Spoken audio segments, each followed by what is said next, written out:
Well, hello. Today is day one of the free 5-day Realtor Rookie Challenge. Today, I will be going over information from the last free Realtor Rookie Challenge, in addition to finding out what you would like to hear concerning real estate. If you've ever considered real estate and you want to give it an opportunity, this would be a good time to sort of pick my brain, because I've been doing this for several years. I'll start out by telling you who I am and what I do. These sessions are recorded, so if you'd like to go back and hear them throughout this challenge, you're free to do that, no problem. If you'd like lifetime access, I'll be giving you an opportunity to purchase that for a small fee of $7. And that's where you could go back and revisit it, because you might not be able to join this every day live. So I'll start by recapping what I went over during the last challenge, if you were not here. On day one, I went over getting your first client.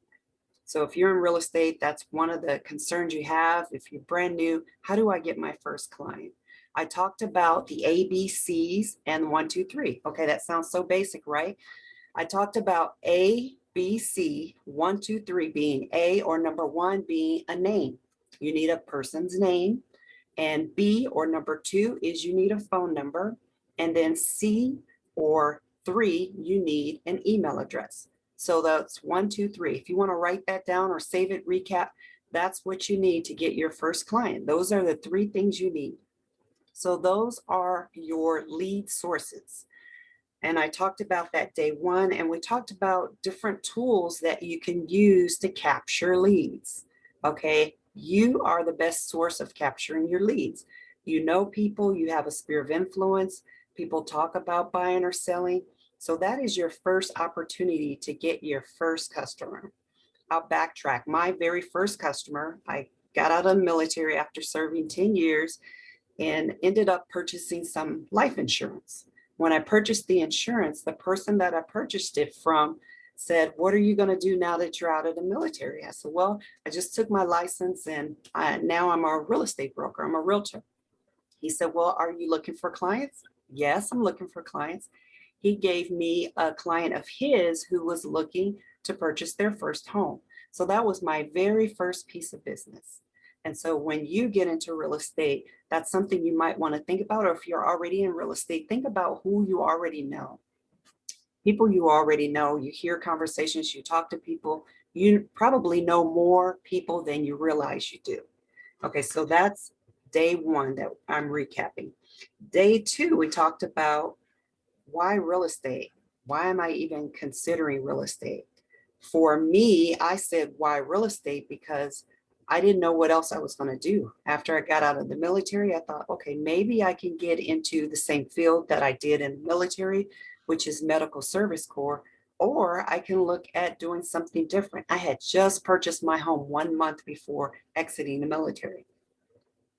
There weren't too many job offers opening windows for me. So I thought, okay, I'm going to switch the paradigm. I'm not going to work for somebody else. I'm going to work for myself.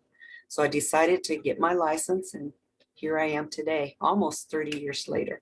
That was 1994. So I don't like to count those years, but I probably should. Um, so if you have any questions, you could put it in the chat. So I'm recapping days 1, 2, 3, 4, 5 from the last challenge.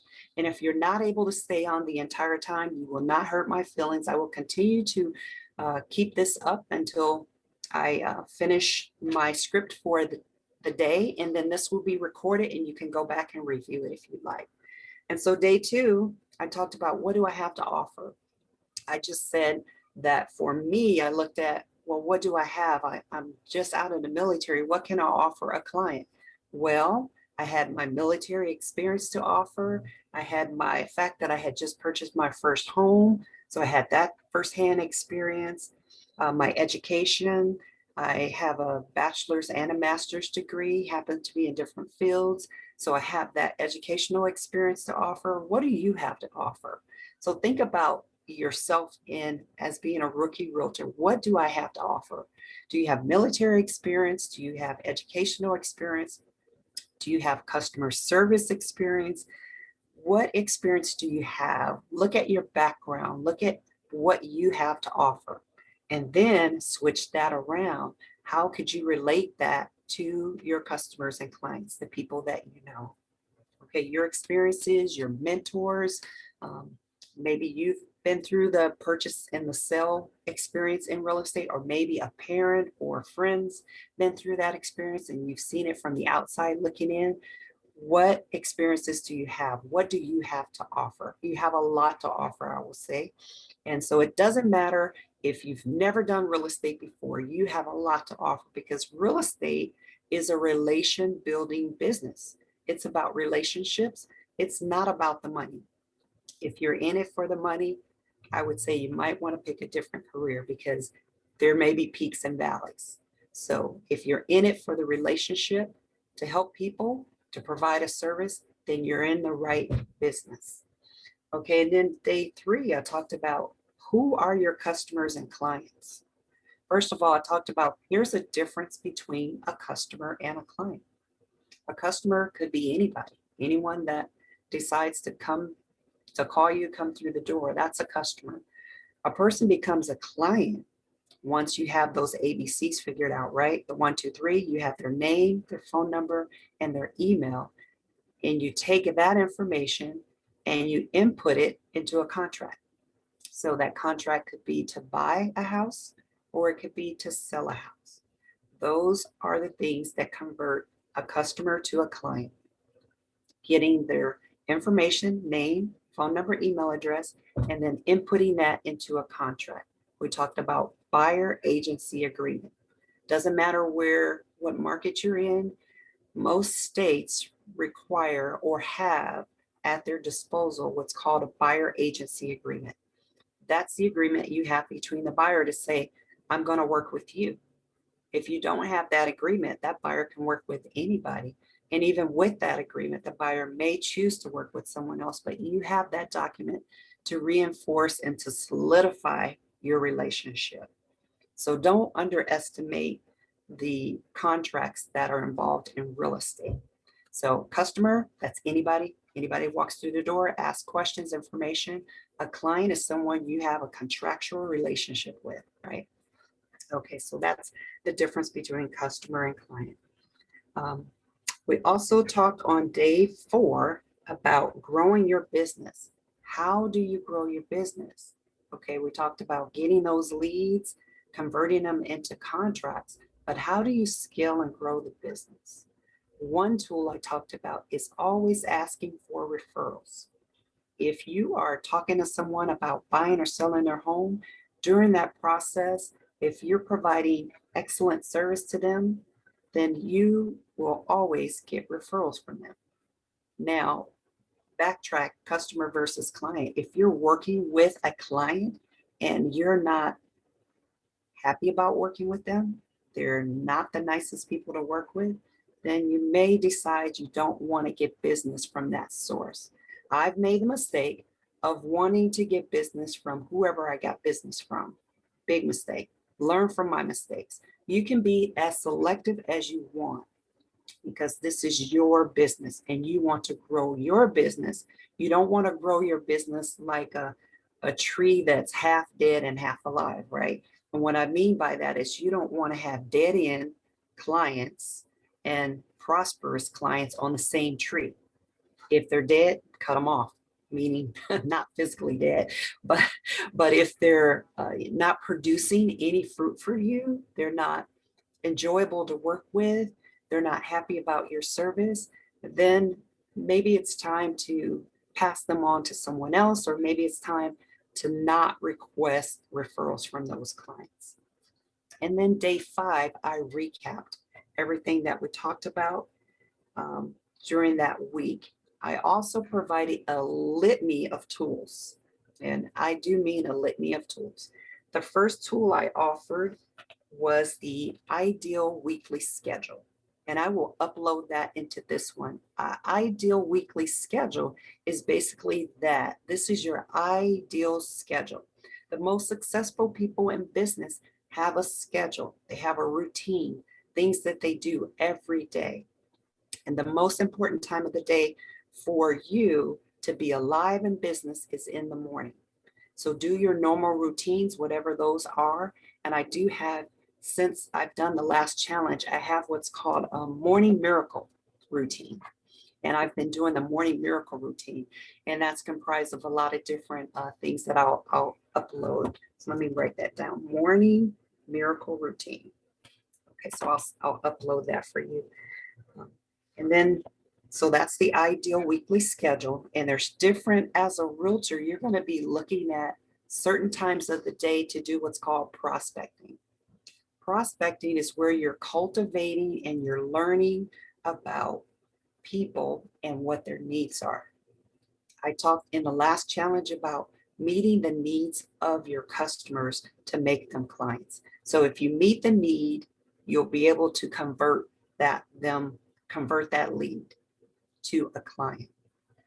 For example, I had a case in point. I have a client I sold a house to last year from California. They have not had an opportunity to move up here yet. And I just received a call that the spouse passed away. Very sad. He's very distraught, but yet he had enough composure and remembrance of my service to say, hey, Kathy, you're the only one we want to sell our house. So I'm working on that. So I'm meeting the need. I met a need for them and locating the house. I sold another house for them. So they have become raving fans for me. And I talked about that too. A raving fan is someone who always provides leads and customers to you. Customers leads to you. And so since I've been in the business for a long time, I have people that I've worked with over 25 years ago. They continue to see me as their realtor. They see me as their broker, and they always, if they have a question, they will call me.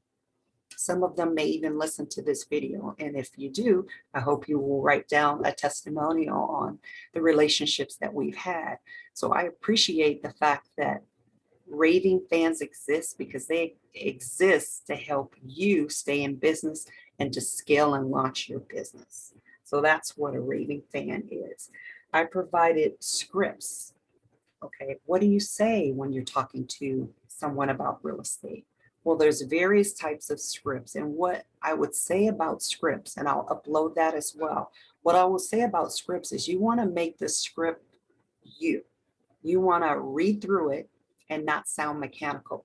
Who's ever heard a telemarketer call you and they're going over the script and you're thinking, okay, this is a telemarketer call. I don't even want to hear this. Well, in real estate, you're meeting a need. So you want to get to the need first and find out what the need is before you jump into the sale. Because if you're not meeting the need, you will not get the sale. The person may say, well, I don't have time. I got to get my kids in school, or, something like that. Then your response could be, okay, is it possible I could call you back later? I really would like to see if you have any real estate needs that I might be able to assist you with, something like that, instead of, hey, I'll call you back and see if you want to sell your house. People don't like when they're being sold. They like when you're meeting the need. I see this business as a relationship business, not a sales business. Does that mean it's not sales? No, it is sales. But if you seek the sale first, then I personally think that's the wrong mindset. The mindset I think you need in this business is meeting a need, filling that need, planting those seeds. Because when you plant those seeds, for example, like I mentioned about the client that called me, if you're planting those seeds, they will grow and cultivate into more and more business. And you will be top of mind anytime they know of someone that may want to buy or sell real estate, or even have a real estate related question. You want to be the subject matter expert for your sphere of influence. You don't want your sphere of influence to go to me. You want them to go to you, because you will be the subject matter expert. And that's what I want you to be. That's the whole intent behind this training and education, is for you to learn, launch, scale, and grow your business. Okay, the next tool that I provided was that of a database. A database is what you have with the 1, 2, 3 ABCs, right? You have those names, phone numbers, and email addresses. That database is basically your business portfolio, if you will. So you use your database and continue to cultivate business. It's like a garden. I happen to have a garden and I planted all sorts of things and I didn't pull them up. Some people pull up their plants at the end of the season. I left mine there. And some of them come back year after year. For example, parsley. For some reason, that keeps coming back. I don't know. I don't know if it's supposed to, but it does. And so when you're planting those seeds, when you're creating your database, you're basically planting seeds in your garden. So you have those name, phone number, email address, name, phone number, and email address. And that database gets longer and longer and longer. And if you use that database as your central source of business, you will continue to be fruitful because these are people you know and they want to work with you. These are people you have a relationship with, not people that you just happen to call and they want to work with you, or they happen to call if you're using a lead generation platform, for example, Zillow. I do use Zillow and I do see that as a good source of getting business. However, these people don't know me. They don't know you. They don't know until they start working with you.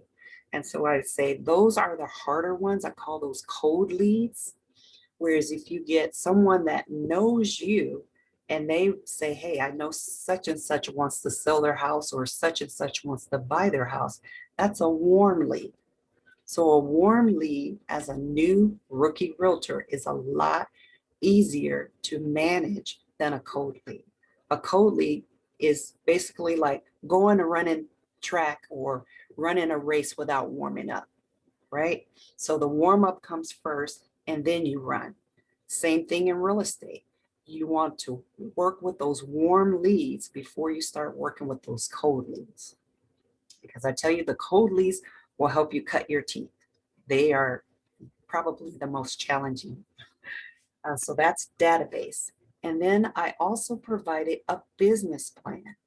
What's a business plan? A business plan is basically saying, I want to make X dollars and I'm going to do X activities. And so the business plan merges the difference between your activities and your income. It's difficult to make the income if you're not willing to do the work. So you have to do the work of cultivating these leads and converting them into clients in order to get the income. And within that business plan, it gives you a picture of exactly how much income you want to make. And then you plug in, it's pretty much plug and play. You plug in the number. Sorry, someone's here at my door, but I am not going to get it. Plug in the number. Well, I should go get it. I'm in my office, by the way, but no one else is here. I'll just ignore it. So what I was saying, the business plan is where you put in the number, the income you want to make. Let's say you want to make $100,000 your first year. It's possible. Say you want to make $100,000. Then that might mean you have to go through 200 leads, 400 leads. It depends if they're warm or cold. So it takes the leads and then the conversion rate, which the conversion rate is right around 3%, 2 to 3%. And so if you convert those leads to sales, to transactions, and then you look at your average dollar transaction, let's say your average dollar transaction is $10,000.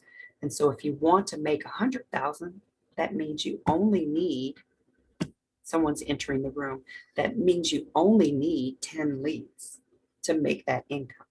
And so that business plan will help support you in getting the income you want. Welcome to the call, Andrea. We are going over some of our business tools that I provided in our last challenge. And the last one I was talking about is the business plan. The business plan template I'll upload into the group, and that will let you know exactly how many transactions you need to generate to get the income you want. It will also back up from those transactions how many leads you need to go through to get that business. Okay, so that's the business plan. And then the other tool that I provided, I'm recapping the tools that I provided during the last Realtor Challenge, Rookie Realtor Challenge, is a Facebook group. Facebook groups are a powerful tool in generating. I'm using a Facebook group right now to talk to you through Zoom. A Facebook group is a good way to start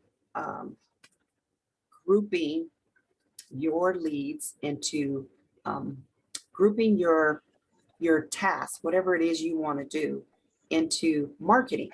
So you could use a Facebook group to market leads, to cultivate your own leads. And you can actually do that for free, or you can use paid advertising.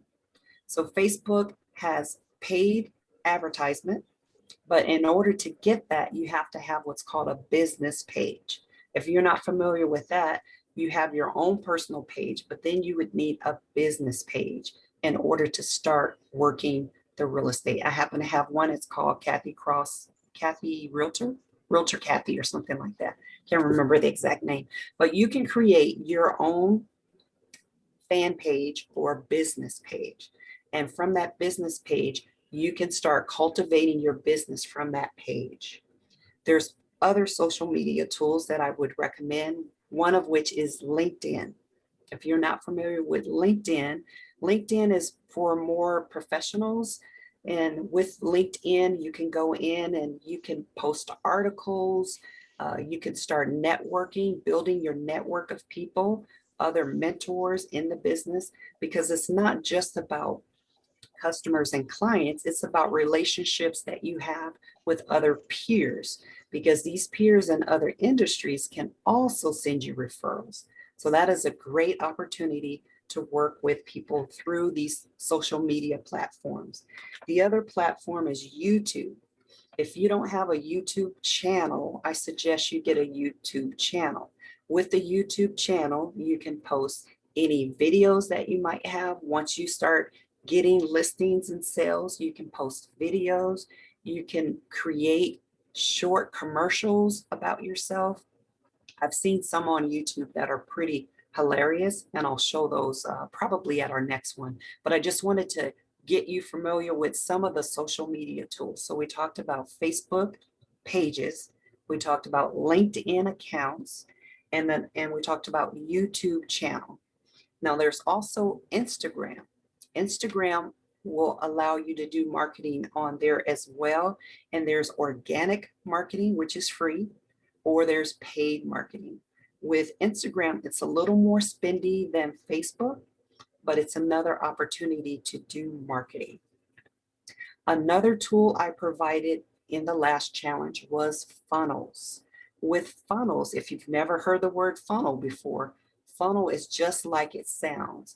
You have a big headline and it narrows down into what you want to offer or what you want to sell.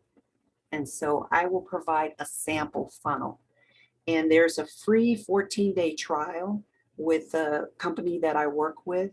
And so you might want to just check out that free funnel and see how that works, because that's a great opportunity. Now that I've spoken about the recap, I've spent 20 minutes on that. I'd like to open up the floor for introductions and to see if you have any specific things that you would like to get out of this challenge. We'll start with you, Greg. Yes, my name is Gregory Cross. I can call Greg, of course. I got a lot of notes that you wrote down. It's my first time, so can I just give like you said that after you got out, how long before you got your real estate license? 1 month. I was Okay, motivated because I was a single parent at the time. So after I got out of the military, I got out of the military on August 1st, and I had my real estate license September 20. So about 45 days, September 21st, 22nd. okay, and how was that process like? How was that process? It was scary because I was the sole proprietor income wise. So my motivation was high. I would say starting real estate, your motivation would need to be high in order to be successful, because there's a lot of real estate agents and a lot of, a lot of people want to do real estate themselves. There's Redfin, there's Zillow that have their own brokers. So there's a lot of competition, more competition now, I think, than it was when I started. So I'd say motivation is key. So I would say ask yourself, what's my motivation to do real estate? Okay, and then for your real estate license, how many times did it take you to pass the test? And like first one time. One time. I Okay. don't like redoing stuff. One time was good. Yeah. Yeah. Okay. Well, I got a bunch of questions, but I don't know if you want to keep asking questions. 'Cause you I wrote don't down mind. like okay, so you wrote down what kind of offer? Like I was writing down the notes on my phone. So like after you got your first client, because you got that for a reference, or like someone helped you with the first client you have, how Mhm. long before you got the second client? Ooh, about 60 days. It took a while. It took a while. It took a while. I didn't have the mentoring and the coaching that I needed. And that's why I think this is important. Jeannie, do you have to leave? Because we'll see if you can ask some questions before you get out. And we'll come back to you, Greg. You might want to unmute yourself.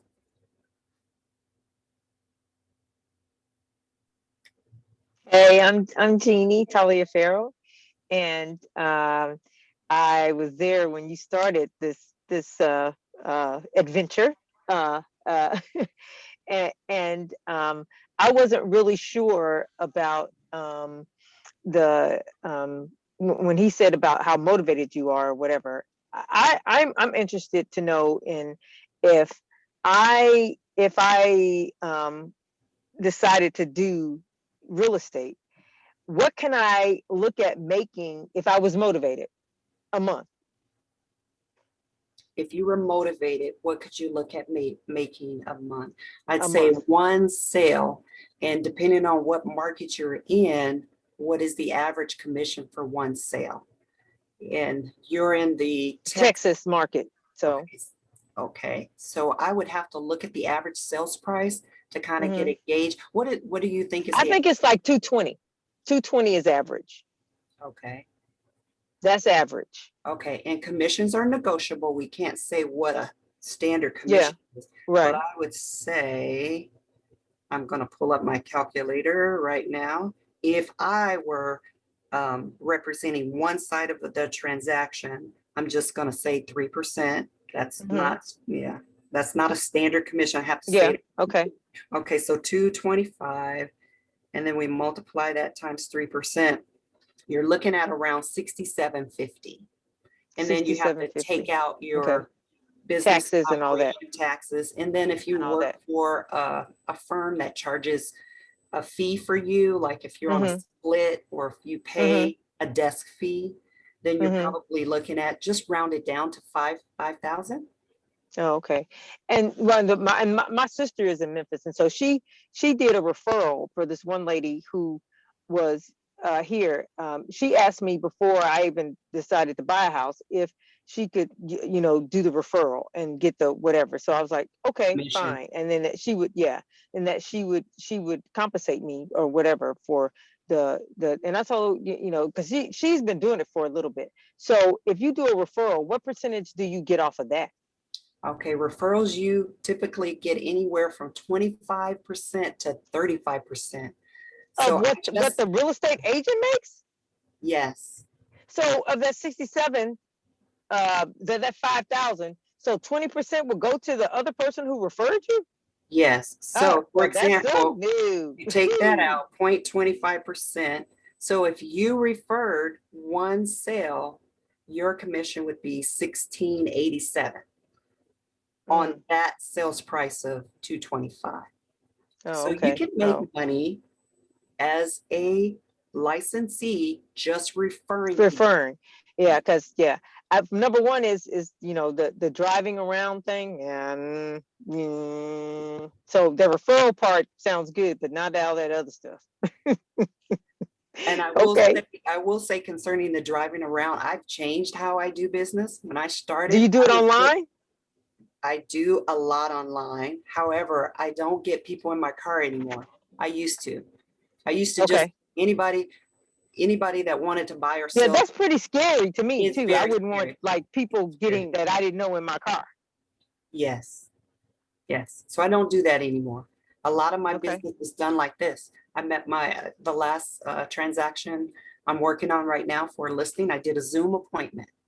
Oh, cool. So you could do Zoom appointments, you could do Zoom contracts, you could do everything online except show them the house. I mean, Showing the house. Yeah. Oh, but you okay. can do a Okay. virtual tour. You can say, hey, I'll go to the house and I'll videotape the entire house, do a virtual tour for you. I've sold a Mm, house like that.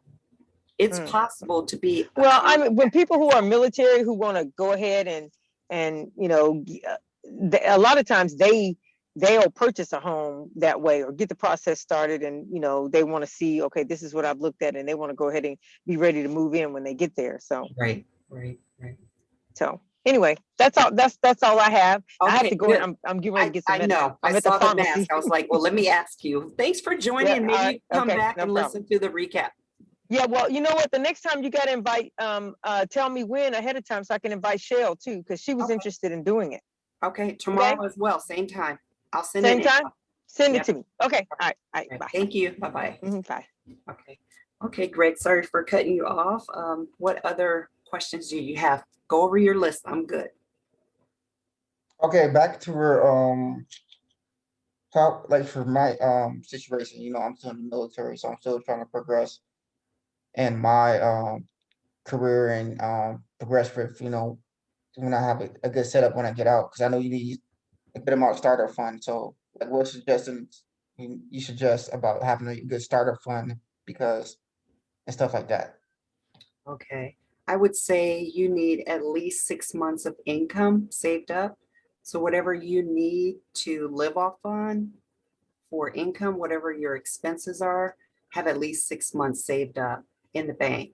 Because your first expense is going to be getting the license, getting probably a computer, if you don't, a laptop or computer, if you don't have it, um, getting access to the MLS, that's going to be an expense. If you're a realtor, you have that expense. So if I had to give you a number, I'd say to start out, all your expenses, you're looking at right around $2,500. And Oh, that's it?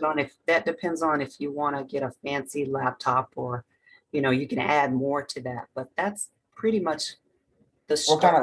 What kind of laptop? I already have a laptop, but like you talking about like a business type laptop, like a high end Something type that you laptop. could do this on, something you could do Zoom on, something that has enough memory, maybe good visuals. And what's the price range for licenses? Average on average. I'm in Washington State, and depending on which state, our state, I believe to get your license is under $500. It's a couple of $100s to get your license. But the pre-licensing to get your coursework done, that's right around $500 as well. So you're looking at right around $1,000 for just that piece. What state are you thinking you might end up going back to or going to? Gosh, I don't know. I might stay in Germany for another 3, 4 years. Oh, okay.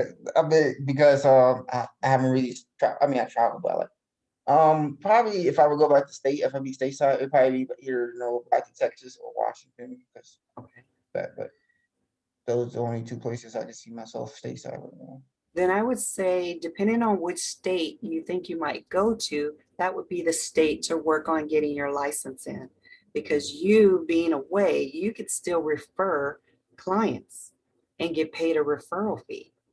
That would be, and Jeannie was just mentioning that too, that's a way that she would like to get into the business. You could start your business by just doing referrals.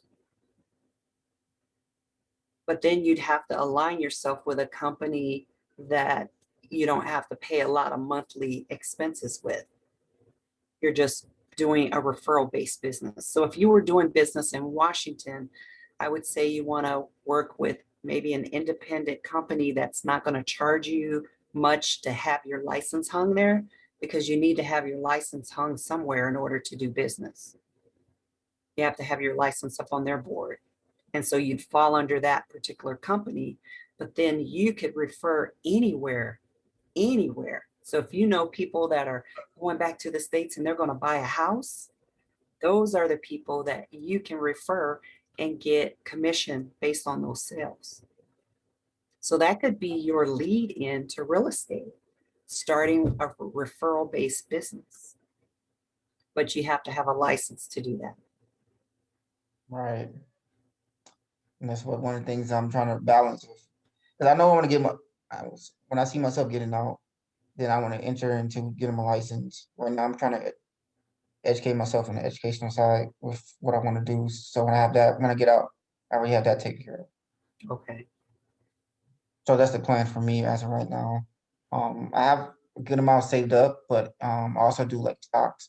And then I put like 15%, and I put 15% of my retirement in TSP, and military 401k pretty much. And then I put in about 5-10% into stock, which I can pull out anytime. It's not like a 401k when you have to wait until 60, 65. So It's like a money market or something like that. it's in one finance, kind of like so I'm actually doing decent on that. And then I only put in $140 a week. Oh, wow. So, over every week. So I'm not losing any money because it ain't like I'm hurting money if I'm $140. So I'm just going in slowly. Good. I'm trying to look at different things. One of the other things I wrote down is, how do you grow your business? So after that one client, the first client you had, and it took you about what, 30, 60 days, you said. Yes. And I think part of the problem was I was getting frustrated. I was in a large firm and everybody was busy. Everybody was busy. So I had to learn by watching other people. I didn't have anyone that, say, hey, let me mentor you. I had to seek out my mentors. So I think the mentorship is key in growing your business. You need someone that's going to say, okay, this is the next step, or why don't you do this? It's your own business. Of course, you get to choose how you want to run it. But when you're new, like, what do I do first? You don't even know what to do first. You're licensed and you're dangerous because you have legal contracts that you're writing, but you don't really know how to marry the two. I got a lot of practice because I wrote a lot of contracts. I showed a lot of listings. At the time, we didn't have what's called buyer agency agreement. We were all sellers agents, which meant the buyers didn't really have representation. So they could go directly to the listing broker instead of having someone else. And then the law changed here in 1997 to where we have what's called agency. And so agency means the buyer has representation and the seller has representation. And so with all those changes happening during my start, I started in 94. The law of agency didn't take place until 97. And within the first 2 years of business, I thought about stopping because it was difficult to get momentum. And I say that because the first year, I'll be frank, I hardly made any money. I think I made $11,000. And that's because I didn't have anybody saying, these are the things you need to do. Yet I was motivated. I was running out for sell by owner listings, going on appointments, but I didn't have anyone saying, okay, these are the steps you need to take. I was winging it and I made some mistakes. So I don't want that to happen to anybody else that's starting business. You could get momentum and traction if you know what to do. If you have those tools that are working in place and you have someone in your corner to advocate for you to say, hey, this is what you do after you get your first client, okay? Don't just rent out and show them a house. Make sure they're pre-qualified. Make sure they can buy a house. I can't tell you how many times I've started working with people that couldn't even afford to buy. What a waste of time for me and them. mostly from me because they were just having fun looking at houses, house shopping. Well, I'm making a living. I don't really have time to house shop. So, and if you're making a living at this, you don't want to go at it haphazardly. You want to go about it in a way that's going to be productive for you and the person you're working for. And so I think that's the biggest key or the biggest takeaway I would say for you to start your business, whoever you are, if you're listening to this after in the recordings, whoever you are to start your business, it's very important that you understand what you're doing to get the business. Because if you don't, you might be spinning your wheels thinking you're being busy and productive and you're not being fruitful. You want to be fruitful because this is a lucrative business. You can make a lot of money. You can also not make a lot of money and spend a lot of time. So you want to average your time and money appropriately in the right place.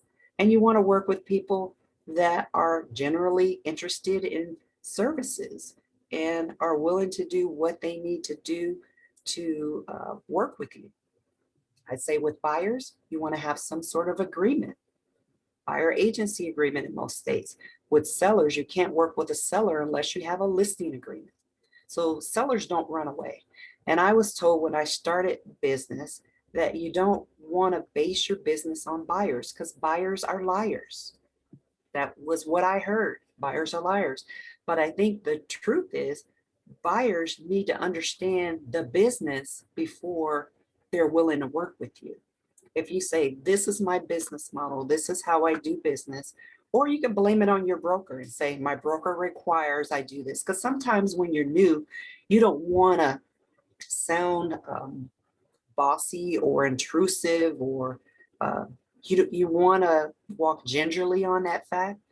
But if you don't deal with the fact that they're only going to work with you right away, you might find yourself at the end of a transaction or at the end of the day after you've spent all your time, all your energy invested in these particular people that want to buy a house, say, oh, I'm sorry, I didn't tell you, I'm working with my cousin. I'm working with my brother. I'm working with my sister. They're going to write it up. Thank you for your time. That's horrible, and it happens. So I'm not saying it will never happen to you, but you can put some safeguards in effect to prevent that from happening. Or, put it in effect to where it lessens the opportunity for that to happen. Because I would not want that to happen to you, to where you're spending all this time and energy and then they decide, oh, I'm going to work with my sister Sally. And they never mentioned Sister Sally from the beginning. And so this is a whole new whole new venture. And so I think that will help gain traction with some mentorship, with some leadership. When you do get a license, brand new, you fall under your managing broker or designated broker, depending on what state you're getting your license in. That broker is responsible for reviewing whatever you do for the first 2 years of business. Because, like I said, you're licensed and you're dangerous. You could write up something that is totally harmful to your client and not even know it. And the contracts change often. And so getting familiar with the contracts that are written, there's so many moving parts in real estate, and having someone to help coach you through that first transaction, that next transaction, it should be the person that is your managing broker or designated broker. However, you could choose to get someone as a coach. You could pay for coaching services where you could be coached through that process. Now, depending on what state you're in, you still have to fall under the management, if you will, of the managing broker or designated broker. So I'm not saying I would interfere with any agency relationships you have, but that is an option to get coaching. And the coaching will basically be providing tools to help you in your decision-making process to make sure that your decision-making process is going to lead you to the goal of the sale, right? The goal of completion, the goal of home ownership, the goal of selling the house, whatever that goal is. having an advocate, I think, will help propel momentum. And I wish I had that. I think I would be so much further along today than I am. But I learned by the school of hard knocks. And that's why I want people like you not to have to bump your head up against the wall in this process. Okay. What would you like to see coming up in the next few days? What are some questions that you have? I don't know. You pretty much hit it the nail on the head with the difference between a customer and a client. Um, the three ABCs: name, contact, his phone number, email.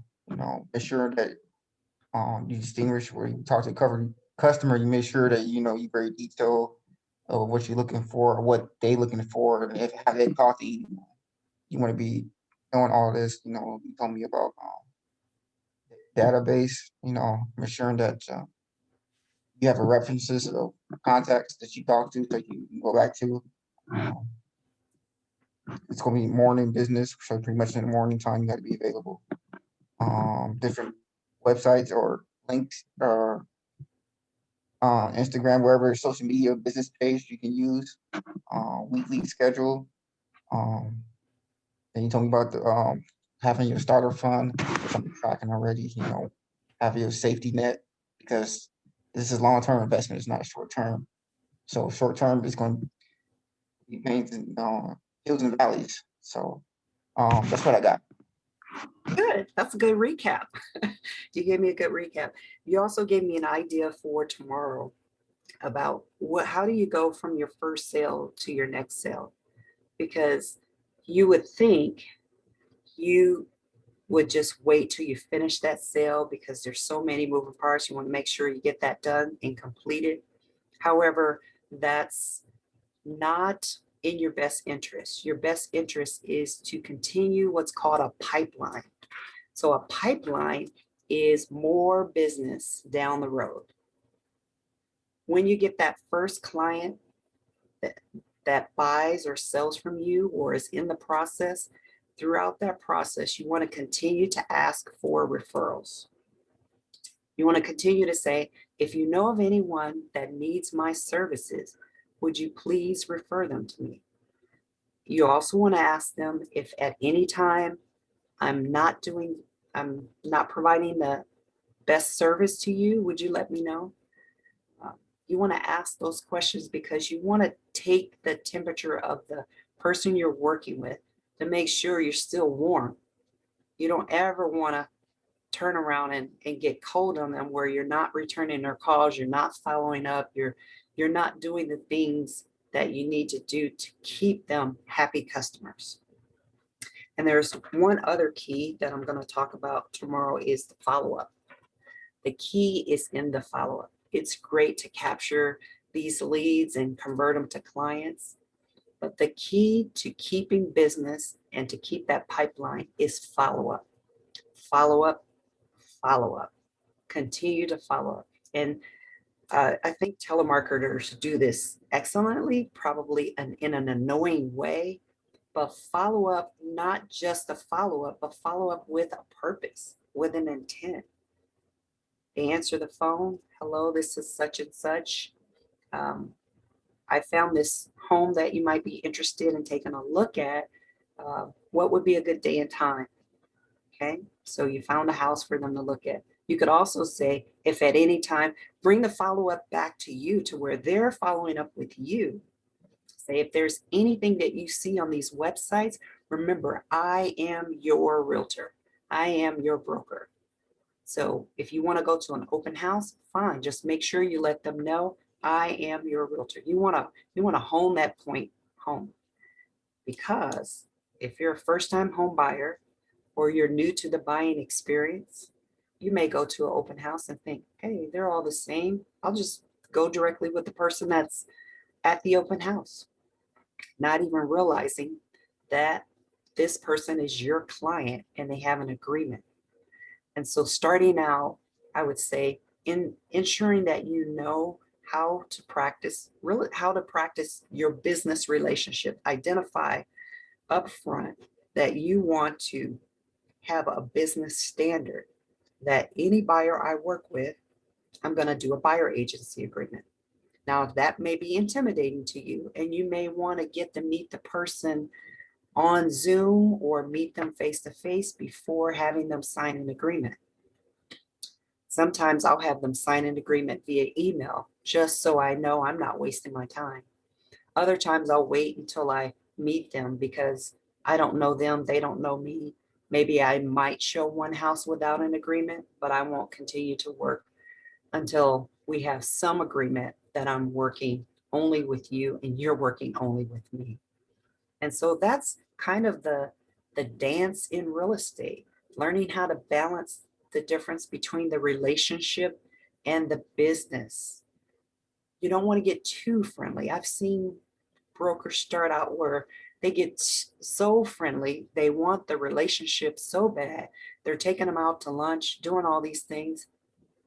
Meanwhile, the person's forgot all about the transaction, and the broker's forgotten all about the transaction, and they've gone to work with someone that is all about getting the work done, getting the business done.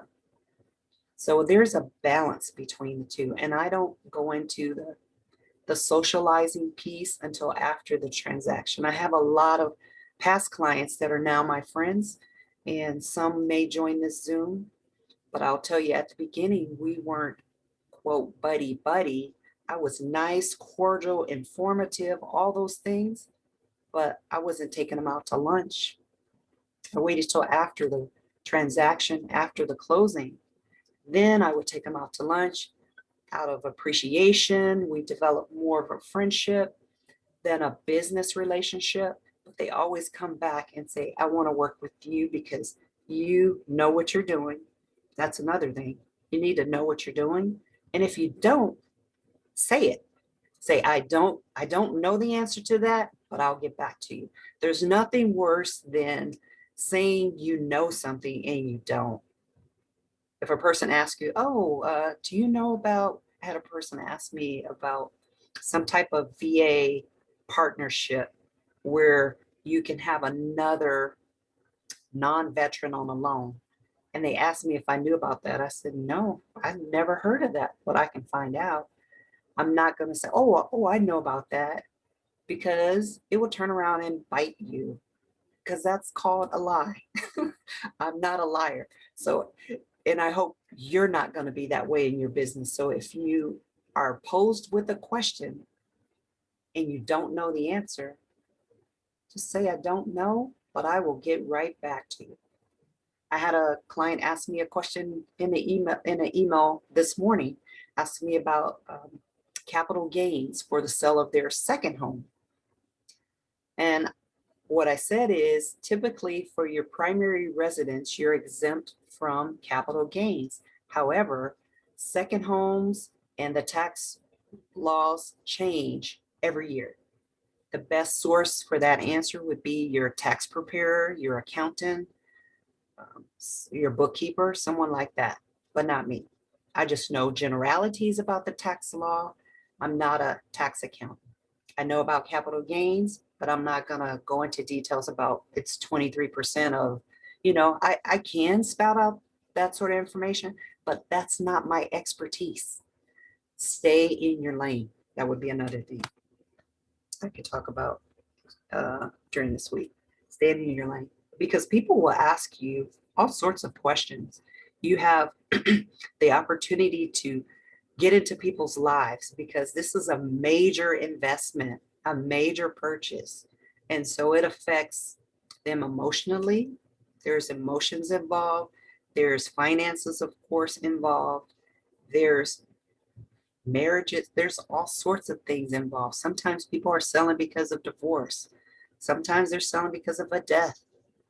There's so many different facets. You may find yourself being a psychologist, a social worker, all those different fields. I'm fortunate enough to have had some psychology background in my degree.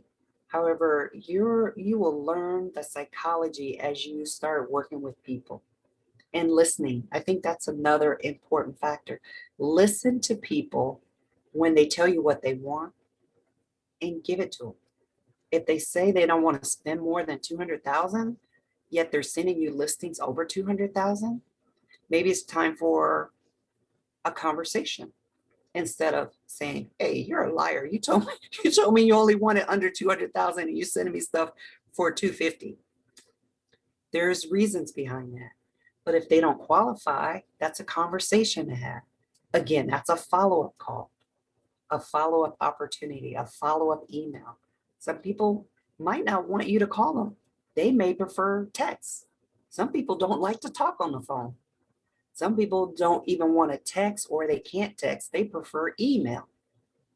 And it doesn't really matter the age. I find some older people like to text and younger people like to email, or vice versa. I'm finding more than often, younger people like to text and older people like to email. Then I get older people that don't want to email and don't want to text. They only want to call. It depends. When a person tells you what's their preferred or primary method of communication, listen to them and then give it to them, deliver. And I'll also talk about over delivering, because we charge fees for our services, but it's important that we over deliver.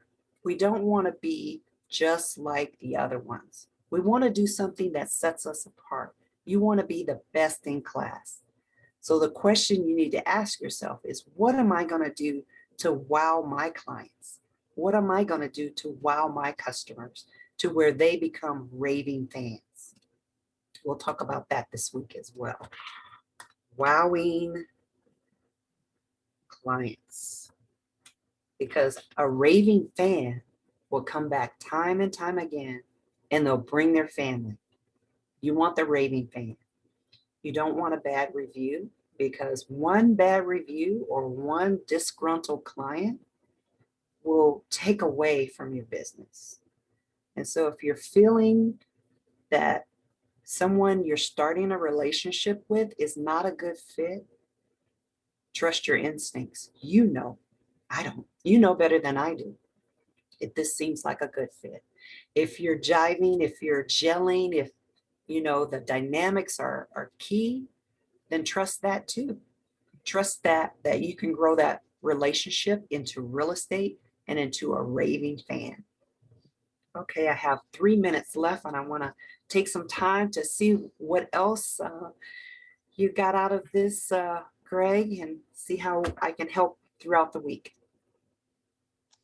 I got a lot of out of it.